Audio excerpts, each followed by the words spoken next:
Bonjour, je suis Arnaud Pincemaille et je vous présente la suite parfaite chacun pour soi. La suite parfaite chacun pour soi se joue en 3 manches, dans laquelle vous allez essayer d'avancer le plus rapidement possible dans le temps, afin d'arriver dans le futur avant vos concurrents. Pour mettre en place la partie, chacun va recevoir une horloge, et on va séparer les joueurs en 2 groupes de part et d'autre du paravent. Pour débuter la manche, chaque groupe pioche une carte et la révèle dans la zone de jeu de son groupe. Ce sera la carte de départ pour la suite logique. Ensuite, chaque joueur pioche 5 cartes. Le jeu se déroule en 3 phases. La première phase est la préparation de la suite logique. La deuxième phase, il va falloir justifier sa suite.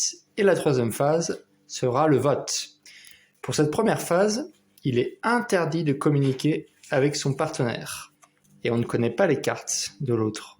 N'importe quel joueur qui pense avoir une carte qui ressemble à celle qui a été posée précédemment peut jouer par-dessus. Par exemple, ces 2 cartes-là sont assez proches par l'époque. Cet Apollon qui se regarde par vanité dans le reflet de l'eau est donc la nouvelle carte de référence. Un joueur doit donc poser une carte qui a un gros point commun avec. Par exemple, cette princesse qui se prend par vanité en selfie. Dès qu'on a joué une carte, on en repioche une. Et on joue ainsi de suite jusqu'à constituer une suite de 8 cartes.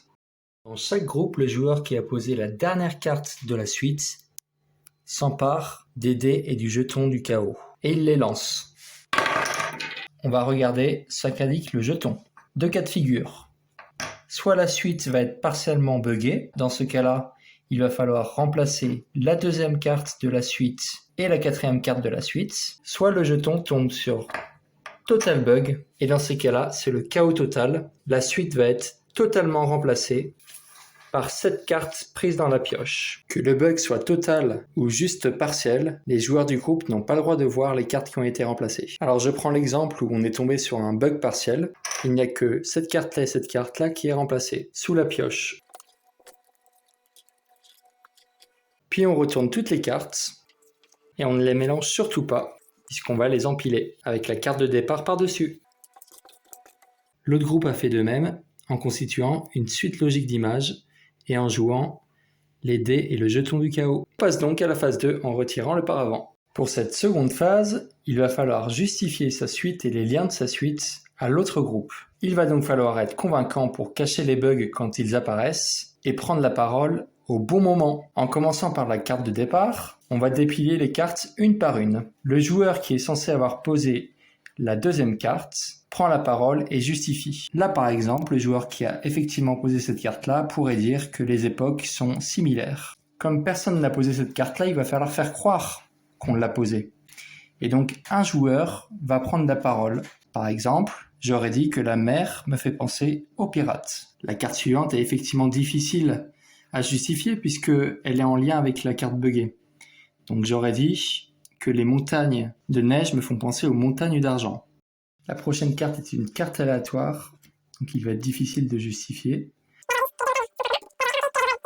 Et là ça va être plus simple puisque c'est effectivement la carte qu'un joueur a posée et ce joueur va dire il y a une course-poursuite et une course-poursuite ici. Et pour la dernière carte, que le mouvement rotatif sur la voiture fait penser au mouvement rotatif de la steak. Évidemment, quand on dévoile une carte, si personne ne prend la parole ou si 2 personnes prennent la parole en même temps, l'autre groupe risque de comprendre que la suite a été buggée. On passe donc à la phase de vote. Les joueurs du groupe en face vont devoir voter pour dire s'ils pensent que la suite n'a été que partiellement buggée ou que la suite a été totalement remplacée. À l'issue du vote, on compte le nombre de pouces levés. Si le groupe qui a préparé la suite obtient une majorité de pouces levés, ils auront 2 points, et s'ils n'ont aucun pouce levé, ils auront 0. Du côté de ceux qui votent, ils marqueront 2 points s'ils découvrent que c'est une suite presque parfaite, et 1 point s'ils découvrent que c'est une suite totalement buggée. Par contre, s'ils se sont trompés en votant à mauvais escient, ils auront 0 points. Toutes les cartes utilisées vont en dessous de la défausse, et c'est maintenant à l'autre groupe de justifier les liens de sa suite. La seconde et la troisième manche se passent de la même manière. D'une manche à l'autre, on change les équipes en faisant tourner le paravent. Et à l'issue de cette troisième manche, celui qui aura avancé le plus vite sur son horloge aura gagné la partie. La suite parfaite chacun pour soi est donc un jeu d'improvisation dans lequel il va falloir se débrouiller avec les bugs que la machine temporelle provoque.